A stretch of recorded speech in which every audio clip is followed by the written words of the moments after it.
Recentemente, o IBGE divulgou o resultado do PIB brasileiro no segundo trimestre. E o resultado assustou. Houve uma queda recorde de 9,7% na economia. Mas o índice tem uma grande explicação: a pandemia que paralisou a economia em diversos países e, claro, o Brasil não pôde escapar nesse momento. A pergunta que fica agora é como o país vai reagir. Para falar sobre o assunto, Conversa Pública de hoje recebe o economista Gilberto Braga. Olá, Gilberto, é um prazer conversar com você e, mais uma vez, você voltando aqui a falar com a gente na Boas Novas. Prazer muito grande, eu tenho um carinho enorme por essa casa, né? Então, a Boa Nova é sempre muito bom para o meu coração, é sempre um prazer imenso falar com esse público, porque é um público selecionado, um público diferenciado, e poder conversar com você, Weber, e também aí com a Ana na produção, na direção, voltar a uma recordação de bons tempos, da época em que a gente fazia a coluna Economês, né? Mas, falando um pouquinho dessa questão do PIB, viu, Herbert? O que aconteceu é que esse segundo trimestre ele teve uma característica muito curiosa, porque é óbvio que um resultado de menos quase 10%, né? Foi 9,7%, quase 10%, pegar um número assim fechado, é ruim. Mas, no auge da pandemia, os economistas esperavam até uma queda maior, de 12%, 13%. E o que fez com que essa queda fosse um pouco menor? Exatamente o pagamento da ajuda emergencial que o governo vem fazendo de R$ 600 para as pessoas em situação de risco. O último mês medido do segundo trimestre, ou seja, o mês de junho, o PIB já não foi negativo, ele já foi positivo. Então, lógico, quando você soma maio com junho e com o abril, o conjunto vai dar negativo, mas o último mês já dava sinais, ou já deu sinais de recuperação, e isso projeta em relação ao futuro, que é o que você me desafiou aqui a falar, que esse terceiro TRI que nós estamos, né, nós já estamos em setembro e fechamos agora o terceiro trimestre, né, que é julho, agosto e setembro, nós vamos fechar com a economia crescendo. Isso significa uma recuperação, mas não uma recomposição de tudo aquilo que nós perdemos e encolhemos e que diminuímos de tamanho desde o início do ano por conta da pandemia. Lembrando, né, que mesmo no início do ano, quando a gente dava uns sinais de aceleração no crescimento econômico, a gente já vinha tentando pagar a conta da recessão de 2, 3 anos para trás. Então, esse cenário de recuperação, ele é um cenário que a gente pode dizer que dentro de um ambiente muito ruim de pandemia, durante um período aí muita gente desanimada, alguns permanecem até pessimistas, né? Muitas atividades econômicas ainda sofrendo com essa dificuldade, talvez não consigam retomar a sua capacidade de imediato, talvez só no futuro, mas a gente pode dizer que o pior já passou, embora a Covid-19 não esteja ainda dominada. Agora, essa recuperação que a gente vai ter aos poucos, ou a composição, como você falou anteriormente, a gente sabe que é um processo ainda de longo prazo, vai ser gradativamente, não é isso, Gilberto? Isso não é os empregos, por exemplo, que é uma das questões que mais aflige o povo brasileiro, isso vai demorar para ter uma geração consistente de emprego. Então, as novas apostas é de que no ano que vem, o ano de 2021, nós tenhamos um crescimento do PIB de 3,5%. Esses dias, o presidente do Banco Central, do Banco do Brasil, eles deram entrevistas apostando num crescimento até de mais de 4% para o PIB brasileiro no ano que vem. A média dos economistas, até da própria pesquisa Focus que o Banco Central faz, apontam que o mercado é menos otimista, mas existe um consenso de que a economia vai crescer, de que o desemprego vai começar a ceder, só que isso, Herbert, não significa que a gente vai gerar todos os empregos que nós perdemos durante a pandemia e mesmo aqueles que a gente já estava devendo, que tinham sido perdidos em 2018 e em 2019. Uma característica interessante é que o setor de serviços teve uma queda bem acentuada, uma vez que as pessoas deixaram não apenas de consumir, mas de frequentar a rua, né? Isso acabou agravando aí o desempenho desse setor nos últimos meses, não é, Gilberto? E o setor de serviços é um grande contratador de mão de obra, né? Porque é um setor que a gente chama de formiguinha, né? Uma indústria, ela tem um estabelecimento, ela contrata 200, 300, milhares de trabalhadores, dependendo do seu porte, né? Já um prestador de serviço, ele tem o seu pequeno negócio e ele contrata 2, 3 funcionários. A mesma coisa ocorre com o comércio. Essas duas atividades, com as pessoas isoladas socialmente por conta da pandemia, elas praticamente acabaram ou ficaram interrompidas. Então, toda essa atividade de salões de cabeleireiro, salões de festas, entretenimento, profissionais liberais que prestam serviços especializados, todas essas categorias estão sofrendo, mesmo aquelas que já retomaram parcialmente o seu funcionamento, ainda carecem de clientela, né? Porque uma das coisas que a Covid faz é mexer com a renda. Então, poucos ganham dinheiro, não vou dizer que ninguém ganha, porque talvez quem fabrique aí produtos de higiene, de asepsia, talvez possa estar ganhando dinheiro, eventualmente quem trabalha com a área de computação, de tecnologia, de internet, talvez esteja ganhando dinheiro, com jogos eletrônicos também, que aumentaram a quantidade de jogadores, aumentou a quantidade de jogadores. Então, alguns segmentos até ganham, mas a grande maioria perde dinheiro, né? Porque deixa de ganhar, perde o emprego, está com o contrato suspenso, ou de alguma maneira teve redução de jornada de trabalho. Então, essas situações são situações que mexem com o funcionamento normal da economia. E é importante levar em consideração, Heber, que esse retorno ele continua sendo um retorno que nós não voltaremos para o chamado velho normal, né? Ou seja, o novo normal ele vai continuar esse banho-maria, essa coisa progressiva e lenta, né? Como se fosse uma lesma correndo, né? Até que a gente pode usar essa imagem.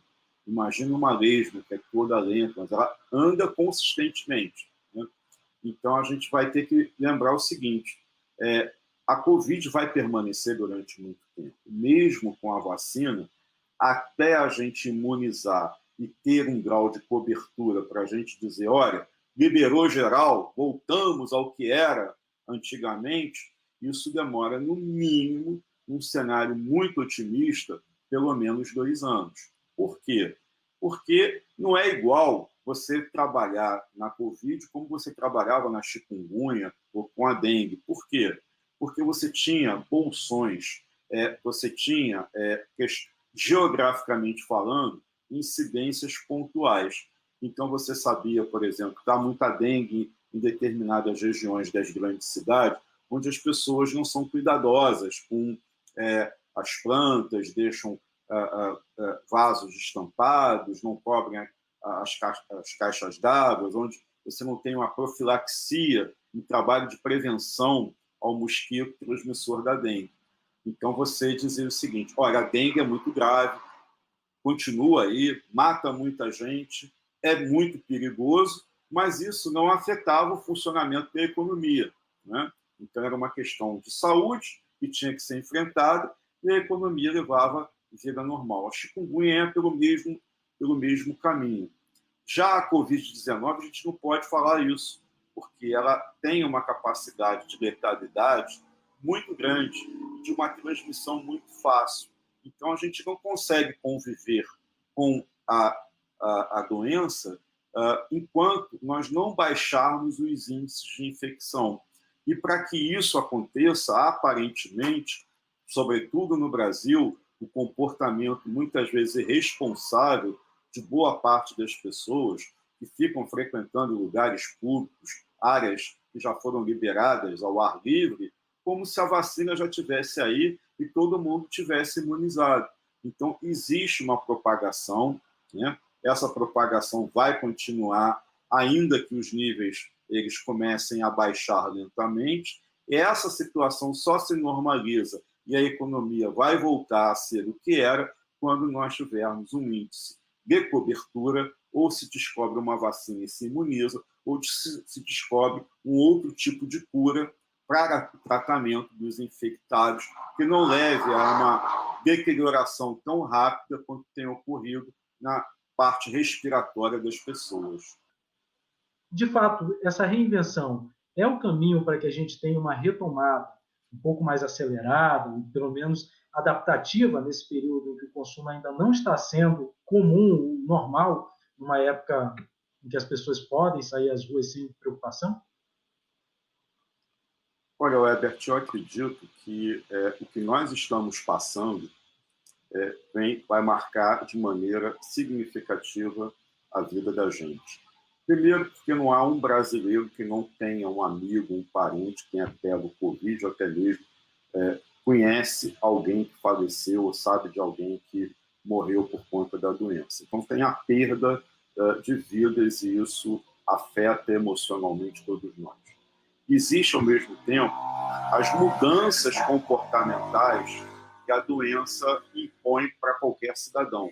Então, você leva a uma revisão dos seus hábitos, né? Então, as pessoas estão muito mais preocupadas com a higiene, se conscientizando do uso da máscara e etc. Né? Por outro lado, as empresas mudaram. Né? Então, quando houve esse chamado isolamento social, muitas empresas passaram a trabalhar no sistema de trabalho doméstico. Alguns falam home office em inglês. Né? Então, esse sistema levou a uma adaptação que nós não tínhamos. O primeiro deles é você adaptar a sua casa para funcionar como escritório. Né? Então, a gente vê hoje, por exemplo, que coisas que você já não estava dando valor, como ter um computador, uma boa internet, e as pessoas só usavam o celular e as redes sociais, cresceu a venda de computadores que a gente chama de desktops, ou seja, esses computadores fixos de mesa, as pessoas investindo em qualidade de rede, de Wi-Fi, de conexão através de fazer essa interligação para poder fazer reuniões online. Né? Nós estamos hoje fazendo o Conversa Pública, eu no meu escritório, você na sua casa e a Ana lá na casa dela operando um estúdio remoto. Então, isso tudo mostra como esse momento está mudando a vida da gente. E isso vem para se implantar de uma maneira definitiva.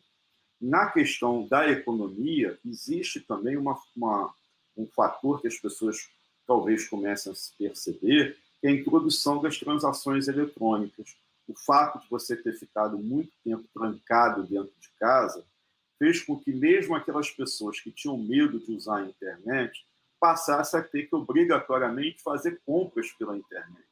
Porque em determinado momento você tem que botar o seu cartão de crédito lá, colocar os seus dados pessoais, o seu endereço e comprar porque quebrou alguma coisa na sua casa ou porque você não está podendo sair e faz um supermercado online ou encontrou uma oferta que você não esperava mais barata através de um anúncio que chegou nas redes sociais. Então, as pessoas, sobretudo aquelas mais idosas, que eram mais reticentes, refratárias, tinham medo de ter os seus dados roubados pela internet, começaram a usar, né, o banco por aplicativo. Né? Então, você observa que os bancos, até agora, boa parte deles, fecharam algumas agências, essas agências não abriram, e aquelas que estão funcionando estão com horário reduzido. E ninguém está sentindo falta do banco físico. Todo mundo pagando as contas através da internet, dos aplicativos, dos leitores, e então tu tem um processo de confiança e um processo, eu diria, de expansão das transações digitais, que para as pessoas mais jovens já era muito natural, mas para as pessoas de meia idade, de maior idade, vamos dizer assim, isso é uma evolução, um aprendizado que vem e veio para ficar, né? Porque as pessoas não vão deixar de usar as transações eletrônicas amanhã, na hipótese que nós venhamos a ter o velho normal como uma retomada daquilo, né? Então, muita coisa que vai sendo modificada vai ficar. E o mais importante, eu acho, né, que não tem nem a ver com a economia, mas tem a ver com a vida, com a religião, com as crenças, com os valores. Isso eu chamo de um freio de arrumação que a Covid está trazendo na vida da gente. Será que a gente tem que ser tão consumista quanto nós somos? Será que a gente tem que dar tanta importância às questões materiais como nós vínhamos dando? E acho que isso tudo nos leva a uma grande reflexão, uma reflexão de vida, de crença, de fé, e é muito bom poder falar isso numa emissora como a Boas Novas, viu, Herbert? É possível dar algumas dicas para que as famílias possam atenuar um pouco mais essa dificuldade econômica durante essa época em que a economia não está caminhando muito bem? Olha, eu acho que o uso intensivo da internet abre novas possibilidades, né? Então, algumas pessoas estão se reinventando. Antigamente, você precisava da loja física. O brasileiro, ele é mundialmente conhecido como um consumidor São Tomé. Ele tem que pegar para ver, para crer. Ele quer experimentar. Ele vai no supermercado, se não tiver uma provinha, uma degustação, algo que ele possa pegar, tocar, né? Diferente, por exemplo, do resto do mundo, onde até as leis são diferentes também. Então, você compra, é autosserviço, você leva para casa, você desistiu, ou você não gostou, você ficou insatisfeito, há uma tradição de troca. Você não precisa levar nota, não vai examinar se foi usado, se não foi usado. Existe uma fé, uma crença na boa vontade, na palavra do homem, né? Das pessoas de uma forma geral. Então, com essa mudança comportamental, a internet passou a ser um instrumento para você poder fazer transações eletrônicas. Essas transações, elas abrem oportunidade para você, por exemplo, que tem qualquer habilidade, para você que sabe fazer um serviço, que sabe fazer um produto, oferecer pela internet. As pessoas, elas romperam aquele paradigma de ter que ir fisicamente olhar. Hoje em dia as pessoas dizem assim, olha, o Herbert Mozinho está vendendo aqui uma coisa que ele sabe fazer. Eu boto seu nome lá no Google ou em qualquer outro buscador e vejo se os seus clientes estão satisfeitos com você. Eu vou em site de reclamação e vejo se as pessoas estão reclamando daquilo que você está me oferecendo, né? Então, de alguma maneira, você pesquisa preço, você pesquisa satisfação, insatisfação, e hoje, você tendo um bom celular, fazendo boas fotos, filmando aquilo que você sabe fazer, você coloca numa rede social e imediatamente você começa a ter serviço. As pessoas começam a te chamar, a te contratar, a comprar o seu produto, né? Então, algumas profissões, elas tendem a ser modificadas por conta dessa pandemia, né? Então, áreas como, por exemplo, essa parte de desenvolvimento tecnológico, de games, dos jogos eletrônicos, dos jogos online. E nas famílias é preciso também perceber que a mudança de hábitos traz as famílias para dentro de casa. E aí é preciso pensar na rotina doméstica, na divisão das tarefas, de não deixar tudo em cima de uma pessoa, da mãe ou do pai, ou das pessoas que formam essa casa, essa residência.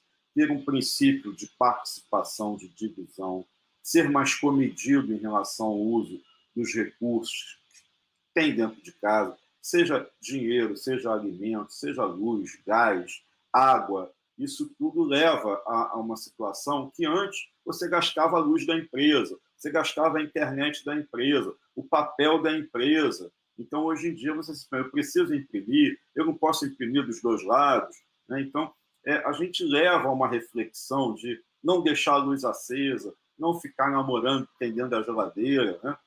programar melhor a alimentação, tentar buscar uma alimentação mais sadia. Então, tem tanta coisa que a economia sofre.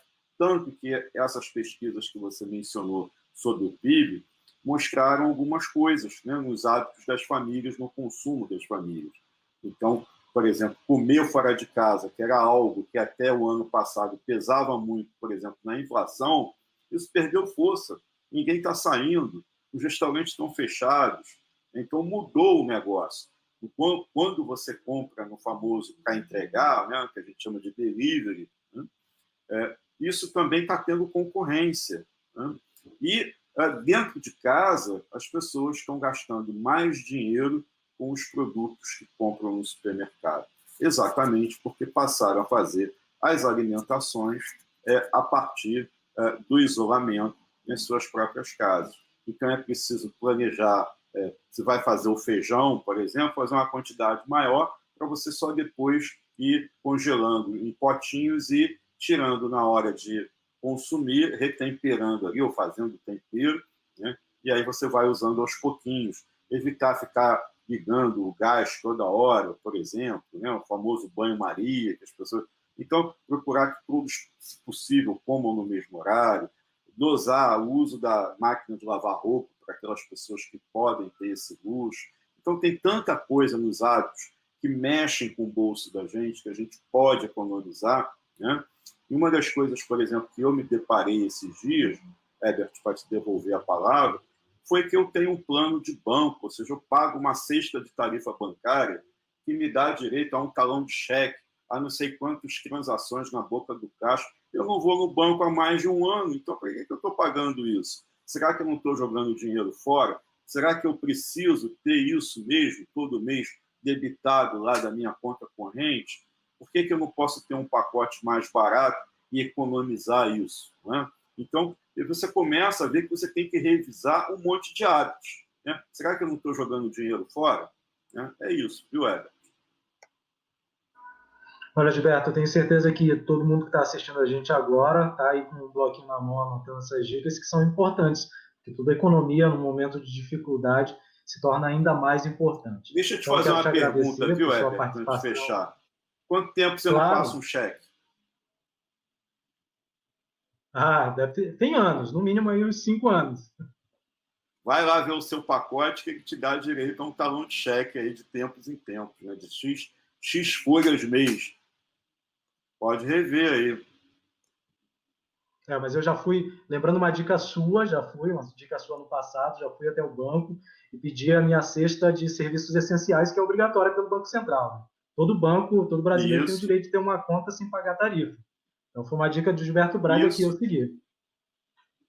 E a última dica, então, só para você poder encerrar o programa, se é que a gente não vai furar um pouquinho o tempo, é olhar o seu plano de telefone e TV a cabo, porque hoje esses serviços podem ser oferecidos integrados e aí você talvez tenha até uma internet melhor, pagando menos. Revisa o seu plano e vê se você também tem o melhor plano para aquilo que você e sua família pode utilizar. Há planos familiares hoje que saem mais baratos que você ter vários planos individuais.